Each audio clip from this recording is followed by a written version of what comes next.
Bugün yaşımın makyajını edəcəyik. TikTok axtarma yerinə yaşım və make-up look yazırsan. Mənim yaşımın makyajı bu çıxdı. Gəlin bunu bir yerdə edək. Mən üzümü qəşəng şəkildə nəmləndirmişəm. Altdan da baza çəkəsiyəm. Öncə qaşlarımı sabitləməklə başlayıram. Mat bir makyaj edəcəm.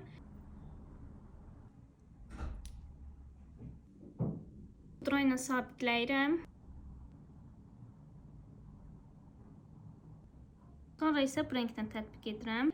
Gözümün bordo olan hissəsi ilə qarışdırıram. Göz altı qapatıcımdan bir hissə alıb gözümün üstünə tətbiq edirəm. Nədən tətbiq edəcəm.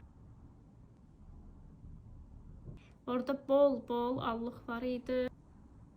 Highlighter'ı belə bol.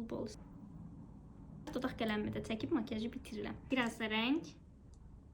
Deyilənə görə 23 yaşlı birinin makyajı bu şəkildə olmalıymış. Necədir, bəyəndinizmi?